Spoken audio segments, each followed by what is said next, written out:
our community. So I'd like to now introduce Eric Kramer. He's the State Executive Director for Mothers Against Drunk Driving here in Rhode Island. Hey Eric, how are you doing? Come Good. on How in. are you, Molly? Good. Thank you very So much. good to see you. So appreciate you being here. Continuing this discussion on Alcohol Awareness Month here in Rhode Island and across the country. Kind of continuing off that fact that our body can really only metabolize half of a drink an hour. And that's actually more different than what I thought it would be. As you do work here in Rhode Island, and you go out and talk within the community, it's kind of food for thought as people get in their cars and go out and drive. When you're going out and talking to community members and talking to people doing your programs, does anybody really have the intention to drink and then to drive? Certain people do. I think if you're just talking about the regular population out there, they're out having a great time. As they should be. It's great to be out at the restaurants here in Rhode Island, to be with their family and friends at home, and just enjoying themselves, by watching a game, maybe having enjoying the new weather. That winter's over. Yeah. But the thing they just need to think about is just planning ahead, because I don't think people on an everyday basis just think about what it would be like either being the victim of a drunk driving crash or any crime for that matter, and they never really think that it would ever happen to them, either being a victim or an offender. Yeah. It's just we don't think about that every day. But I think the more that we see with the issues behind drunk driving, the more we need to be more cognizant about it, to plan ahead. And that's really what I try to tell people when they ask me, because I get a really common question about how many drinks does it take before I get drunk, and before I might be impaired and I shouldn't drive. And really the honest answer to that is that they need to plan ahead. If that's something that they're already thinking about, then maybe they should just take the extra step and have some sort of plan in place so that you don't put yourself or anybody else in any sort of harm or danger. Whether it's using Uber or having a designated driver or somebody they can call as a friend, or other alternative transportation. If they're in the city, they can use RIPTA or other types of taxis or public transportation. And with the increase in technology, we have ride-sharing services like Uber, like Lyft, we have public transportation here. Are you seeing a decrease in drinking and driving within Rhode Island, or are you hopeful to see a change taking place? So it's twofold. Just looking at quick stats, Yeah. there was a decrease in drunk driving fatalities in the most recent year that we have official statistics for, which was 2015. Okay. And the National Highway Traffic Safety Administration had that we saw a decrease in overall motor vehicle fatalities between 2014 and 15. But the negative to that is that the percentage of those deaths that was impaired driving related on the alcohol side of things increased. Oh. So the national average is 34% for how many, that's about a third. Yeah. For every traffic fatality is DUI related in Rhode Island, it's 43%, which is the highest in the country. So that's the highest in the country? That is correct. So that was something that we did not like to see. We would like to see that obviously be significantly lower than the national average, if zero. Obviously that would be the goal, that would be the ideal. So that's something that was a little bit interesting for us to look at, to try to see what the issues might be, because there's with all the options available out there, there's no reason to ever do it. Yeah.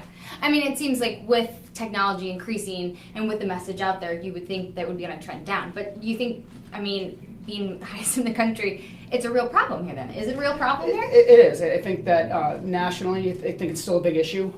If you were talking 40 years ago, 30 years ago, we'd be having a much different conversation. DUI, the way that people view DUIs is very drastically different than it was then. It was sort of a minor crime then in kind of what people thought about it. Today, people consider it to be the major crime that it really is. And I think people find it unacceptable when they see somebody they know that goes off and they're intoxicated and they try to drive and they try to stop them. But I still think it's a huge issue, obviously. And there's other than deaths, there's a lot of other issues behind that. There's serious injuries that occur where it affects people's lives forever, and then there's other issues where people can't go to work for a certain period of time, but we don't think about that. And I think the more we have these type of conversations, the better it is. And a lot of people, especially in a small state like Rhode Island, have been affected in some way, whether it's somebody that they know or somebody close to them that's been affected in a very negative way by this particular crime. Yeah, definitely Rhode Island's such a small community where it seems like everyone knows somewhere in some but the form. benefit to that too is a technology that we can discuss with people because it's so readily available now. Yeah. Like Uber, I mean, it's just a quick app. You just download onto your phone and then you can call somebody. You even get to pick what type of vehicle you want. It's pretty cool, I mean, if you really think about it. But then even when you're out and about, I mean, there's tons of taxi cabs. There's all kinds of RIPTA services.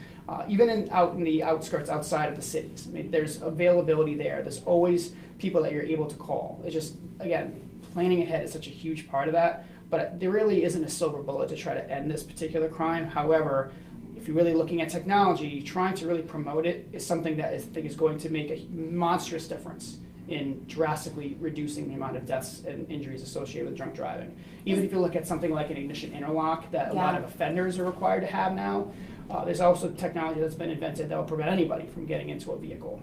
It's called the DAD system. Ironically, with my organization being MADD. The DAD system it was invented in Europe, and it has not been on the market yet. It's something that's really trying to standardize there. So it'd be kind of interesting to see for us coming down the pike how that starts to progress and see if it'd be something that we might be able to try to emulate here in the United States. Yeah.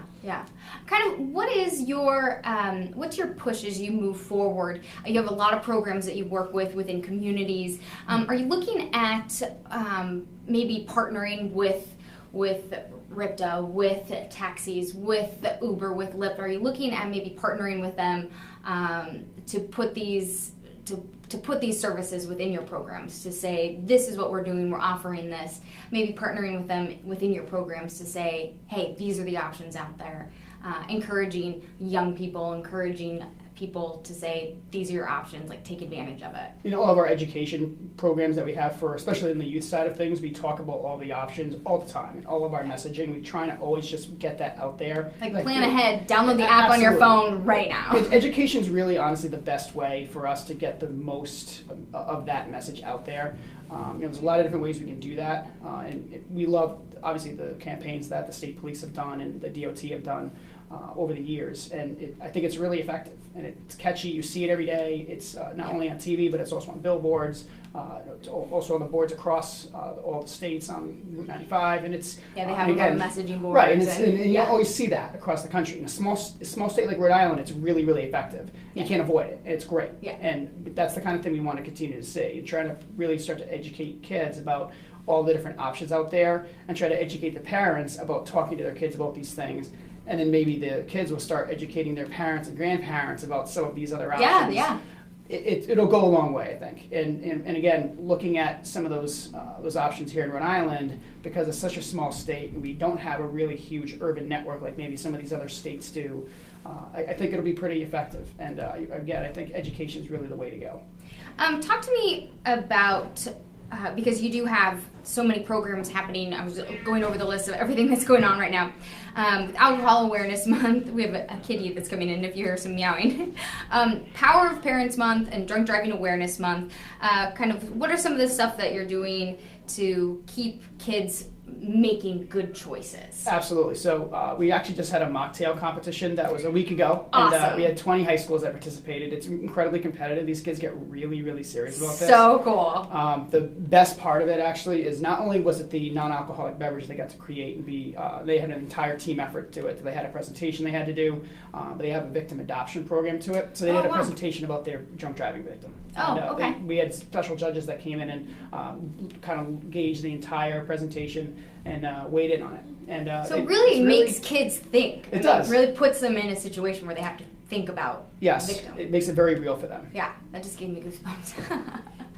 And so with graduation coming up, with prom coming up, I mean, it really puts kids in, helps them make good choices. It does, and we have a lot of other programs that we do as well. We had a Cookies for Cops program to try to award our heroes out there that are trying to keep our roadways safe, give them something for, as a nice gift for them. We had a lot of high schools that participated in that. They baked the cookies, brought them to the police departments. We have a seatbelt shuffle competition coming up in May. And that's obviously just like it sounds, where the kids just have to rotate in their vehicles. And again, they get pretty competitive about that as well. That's our second year doing that event. And then we have our youth advisory board. Okay. These are kids that are chosen by their peers and by their school groups to represent their local high schools, and they get to plan all these activities with us. And so again, it really gets that buy-in from the kids and puts them in a leadership role. And then we really kind of culminate our youth programs in the summer with our Team Spirit Youth Leadership Conference, which is a 4-day conference where the kids stay overnight at Bryant University, and they go through a lot of really high energy, really high octane activities. And it teaches the kids not only teamwork skills and social skills, and it really boosts their confidence on how to talk to their own community leaders and to their peers about how they feel about this particular crime and what their choices might be. Because these are really, really good kids that want to make the right choices in life. And sometimes it can be difficult, especially if anybody remembers what it's like in high school. High school can be a really difficult time for anybody's life, and a lot of the peer pressures that affect them in different ways. If there's some things that they can use in their toolbox for both messaging and really just talking with their friends about how they feel without disparaging anybody or pushing people away or whatever, it's very helpful for them. And we've been doing this program for the last 27 years, and a really great kind of asset to the entire program too is it also exposes a lot of these children to kids that feel exactly the same way that they do, and they're able to connect with them at any time. It just teaches them that they don't need to do anything negative to have an unbelievably great time. And really making those smart choices. Right, and if you look at it, it's kind of timely if you think about the prom season. Unfortunately, historically, there's a lot of issues behind that, where you might see high school kids that they'll start drinking alcohol around that. And one thing we want to teach them, and I think having another child kind of promote this message, that they don't need to do that. That to have an absolutely wonderful time and have a blast when they're at their prom. Their prom can be safe, it can be fun and exciting like it should be, and everybody should get home safely without having to worry about anything else. Oh my goodness, right? I mean, why even bring that into the mix when you can just go dance, have fun, and enjoy? Right? Why bring the stress of thinking about something terrible happening? Just kind of as we wrap things up, I'm gonna have you scoot over. I'm gonna scoot over a little bit too. Talk to me about Power Talk 21. That's coming up as well, right? Yeah. So that's designed for the parents. Really, how do they talk to their kids? Because you kind of. That can be tough. Yes, on the flip side, teenagers are pretty radical, right? In both great ways and bad ways. And it can be really difficult for parents to really reach out to their child. No matter what a parent thinks, no matter how old they are, they might think, I was a kid once, I know how to talk to my kid. It doesn't matter. Not every kid wants to talk to their parent about anything. Plus, everybody's like this now and like this now, and exactly. So you have to be able to learn some of those ways to talk to your child about things that are pretty heavy, and especially if it's something that you want to express to them. And really, this Power Talk program that we have really kind of gives parents some of those things where they might say, well, my kid doesn't listen to me. He's not going to listen to me anyway, so I shouldn't bother. But that's not the case. Really, the statistics will show that they are listening. They value a parent's ability to be able to reach out to them, because they love their parent just as much as the parent loves them, and they respect their opinion.